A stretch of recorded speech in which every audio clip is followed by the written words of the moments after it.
नमस्कार दोस्तों। Recently Russia के द्वारा पाकिस्तान को अपना सबसे बेहतरीन ड्रोन सिस्टम दिया गया है, सुपर कैम S350, जिसका प्रयोग खुद रशिया यूक्रेन वॉर के अंदर यूक्रेन के खिलाफ कर रहा है और सबसे ज्यादा रिलायबल ड्रोन के रूप में रशिया इस ड्रोन को मानता है। और इवन आप इन न्यूज आर्टिकल के अंदर देख सकते हो, इवन रशिया के ऑफिशियल वेबसाइट्स के ऊपर भी देख सकते हो, जहां पर क्लियरली ये देखने को मिल रहा है कि रशिया ने सुपर कैम S350 को पाकिस्तान को अवेलेबल कराया है। इसके बावजूद, जबकि रशिया ने भारत को 2020 के अंदर ये प्रॉमिस किया था कि वो किसी भी प्रकार के हथियार पाकिस्तान को सप्लाई नहीं करेगा जो कि भारत की नेशनल सिक्योरिटी के खिलाफ होंगे, और अब ये सुपर कैम ड्रोन भारत के खिलाफ पाकिस्तान को सप्लाई किए जा रहे हैं, जो कि भारत की बॉर्डर के ऊपर नजर रखेंगे। इवन इंडियन आर्मी के हर एक पोजीशन के ऊपर यहां पर नजर रखी जाएगी इन ड्रोन के माध्यम से।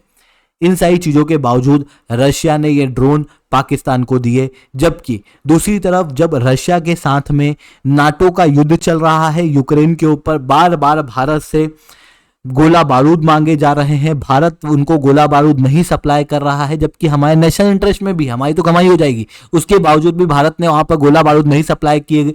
कुछ गोला बारूद स्मगल हो गए, उसके बाद भारत ने वहां पर उन गोला बारूद के सप्लाई के ऊपर एक स्ट्रांग स्टैंड लिया।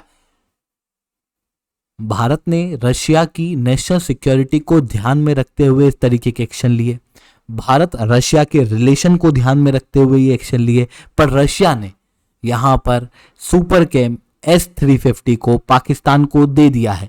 अब दोस्तों सवाल ये उठता है कि ये किस तरीके का ड्रोन है, ये किस तरीके से भारत की नेशनल सिक्योरिटी के ऊपर एक बड़ा थ्रेट बन सकता है, और आने वाले समय में भारत और रशिया के रिलेशन इस डील की वजह से किस तरीके से इफेक्ट हो सकते हैं, इसे मैं शुभेंद्र चौहान डिटेल में आप लोगों के साथ में चर्चा करूंगा। बट उसके पहले आप लोग मेरे साथ में सासी10 टेलीग्राम ग्रुप के ऊपर जुड़ सकते हो। मेरे क्लास की अपडेट, पीपीटी, पीडीएफ सब कुछ आपको मिल जाएगी। यूपीएससी सीएससी की तैयारी करना है, इंडिया के टॉप एजुकेटर से ऑफलाइन क्लास के अंदर पढ़ना है, तो आप लोगों के पास में अच्छा मौका है। अनअकैडमी अब केवल ऑनलाइन नहीं रहा है, अनअकैडमी अब ऑफलाइन भी आ चुका है। दिल्ली के करोलबाग, मुखर्जी नगर के अंदर, प्रयागराज के सिविल लाइंस के अंदर ऑलरेडी हमारे सेंटर्स खोले जा चुके हैं, जहां पर इंडिया के ये टॉप एजुकेटर्स आप लोगों को ऑफलाइन क्लास के अंदर पढ़ाएंगे, जिनके द्वारा GS, CSAT, current affairs, ethics optional, complete UPSC CSC की तैयारी कराई जाएगी। आपको टेस्ट सीरीज दी जाएगी, 1-on-1 मेंटरशिप दी जाएगी, गाइडेंस दी जाएगी, वो भी एक ऐसे प्लेटफॉर्म से जो सबसे ज्यादा रिलायबल है। यूपीएससी सीएससी 2023 के अंदर बेस्ट रिजल्ट अनअकैडमी से आए थे। टॉप 10 में 4 बच्चे, टॉप 20 में 10 बच्चे और टोटल 315 बच्चे अनअकैडमी से क्वालिफाई हुए थे। अगर आपको भी अनअकैडमी के साथ में जुड़ना है तो नीचे डिस्क्रिप्शन के अंदर मैंने 2 लिंक दी हुई है, उन लिंक को खोलना, उनको फिल आउट करना, हमारी टीम आपको रीच आउट करेगी और कंप्लीट गाइडेंस आप लोगों को देगी। तो चलिए दोस्तों, आप समझने का प्रयास करते हैं हमारे टॉपिक के ऊपर। देखो, सुपर कैम S350 आपको इस स्क्रीन के ऊपर दिखाई दे रहा होगा। यह दुनिया के सबसे बेहतरीन ड्रोन में से एक है, जो सर्वेलेंस के लिए और इवन दुश्मन के ऊपर अटैक करने के लिए जाना जाता है। इसकी खासियत है कि इसकी विंग स्पैन 3.2 मीटर की है, स्पीड 65 से 120 किलोमीटर प्रति घंटे की, और यह हवा में लगभग 7 घंटे तक रह सकता है एक साथ, और पूरी तरीके से दुश्मन के खेमे में जाके रिसर्च करके वापस आ सकता है। इसका जो मटेरियल है वो बहुत ड्यूरेबल है। ये स्नोफॉल के अंदर, हाई रेनफॉल के अंदर और गर्म तापमान में भी काम करता हुआ आपको दिखाई देगा। -40 से लेके 45 डिग्री की इसकी रेंज देखने को मिलती है। काफी बेहतर ड्रोन सिस्टम ये दिखाई देता है। इसी कारण से इस ड्रोन सिस्टम का प्रयोग रशिया द्वारा भी किया जाता है। ये जो ड्रोन सिस्टम है, इसके अंदर इतने एडवांस क्वालिटी के कैमरा लगे हैं कि ऐसा कहा जाता है कि सुपर कैम जो ओलंपिक के अंदर फोटोग्राफर्स होते हैं ना, उनसे भी तेज फोटोग्राफ जो है वो सप्लाई कर सकता है। इसके अंदर थर्मल इमेजर भी है, जिसके कारण से ये दिन में और रात में दोनों समय पे दुश्मन के खेमे में जाकर फोटो वगैरह खींचने की क्षमता रखता है। साथ में ये 3D टेरेन को भी बहुत प्रिसाइसली प्रोड्यूस कर सकता है, जिसके कारण से एक बार दुश्मन के खेमे में इस ड्रोन को भेज दो, वहां की सारी ट्रेन, वहां की सारी मिलिट्री ऑर्गेनाइजेशन, उन सारी चीजों की जानकारी आपको बता देगा, और उसके बाद आप उसके अकॉर्डिंग अपने अटैक को भविष्य के अंदर प्लान कर सकते हो। इसी कारण से आप यहां क्लियरली देख सकते हो, यह न्यूज आर्टिकल है टाइम्स ऑफ इंडिया का, जहां पर क्लियरली यह कहा जा रहा है कि रशिया को जब भी स्पेशल मिलिट्री ऑपरेशन की आवश्यकता होती है और उसके अंदर किसी ड्रोन को इंक्लूड करना होता है, तो वो हमेशा सुपर कैम को करते हैं। सुपर कैम यूक्रेन युद्ध के अंदर इतना बेहतर रहा कि लगभग 30,000 मीटर की एक स्क्वायर मीटर की एक नई फैसिलिटी रशिया के अंदर खोली गई और नए सुपर कैम को बनाया जा रहा है, क्योंकि मिलिट्री के अंदर डिमांड ही इतनी ज्यादा उठ रही है इन सुपर कैम्स की।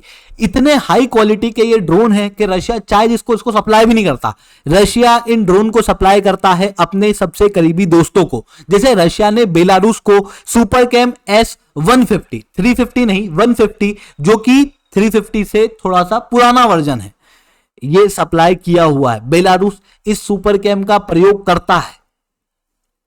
अब रशिया पाकिस्तान को पहले से mini S-250 super cam drone दे चुका था इंटेलिजेंस, सर्वेलेंस और रिकनेंस चीजों के लिए, जो ऑलरेडी पाकिस्तान भारतीय बॉर्डर के ऊपर यूज कर रहा था।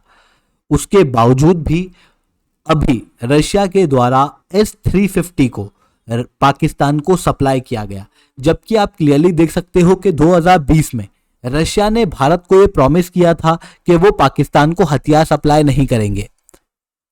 रशिया ने अपने स्टैंड से यू टर्न लिया है, आप इस चीज को ध्यान से देख सकते हो। हालांकि रशिया ने ऐसा नहीं है कि पहली बार पाकिस्तान को हथियार सप्लाई किए हों। 2018 के अंदर पाकिस्तान को रशिया ने सप्लाई किए थे Mi-35M। ये वो हेलीकॉप्टर्स हैं जो भारत भी यूज करता है। इन हथियारों को रशिया ने पाकिस्तान को भी सप्लाई किया था 2018 में। फिर 2020 में इन्होंने हमको प्रॉमिस किया था कि हम अब कोई भी हथियार पाकिस्तान को नहीं बेचेंगे, बट उसके बावजूद भी रशिया हथियार पाकिस्तान को बेचता है, यह कहते हुए कि इन हथियार का प्रयोग एंटी टेररिस्ट ऑपरेशन के लिए किया जाएगा। पर कभी भी इस चीज का हथियार को बेचने के बाद ध्यान नहीं रखा जाता कि उन हथियारों का प्रयोग एंटी टेररिज्म के लिए यूज किया जा रहा है या भारत के खिलाफ। और कोई भी हथियार अगर पाकिस्तान खरीदता है तो उसका एकमात्र एम उस हथियार का होता है कि वो भारत के खिलाफ उन हथियारों को प्रयोग करेगा। जैसे F-16 आप यहां पर क्लियरली देख सकते हो, जब पाकिस्तान को F-16 यूनाइटेड स्टेट द्वारा सप्लाई किया गया था तो उस समय पर बात यह की गई थी कि ये हथियार या ये फाइटर जेट हम इसलिए सप्लाई कर रहे हैं क्योंकि पाकिस्तान को काउंटर टेररिज्म ऑपरेशन चलाने हैं। मतलब इन हथियारों को दिया गया था काउंटर टेररिज्म ऑपरेशन के लिए। उसके बावजूद भी F-16 कहां यूज होता है? भारत के खिलाफ।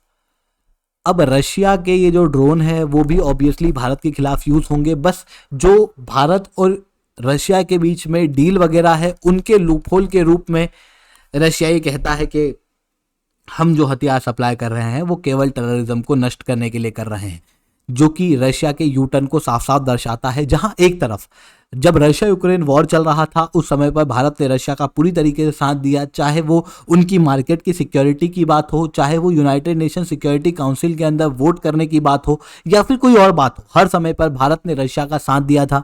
इवन जब नाटो को गोला बारूद की जरूरत पड़ रही थी उन्होंने कई बार भारत से मांगे, भारत ने उस समय पर हथियार सप्लाई नहीं किए। कुछ हथियार स्मगल होके रशिया के खिलाफ यूज हुए थे। इमीडिएटली भारत ने वहां पर एक्शन लिया था।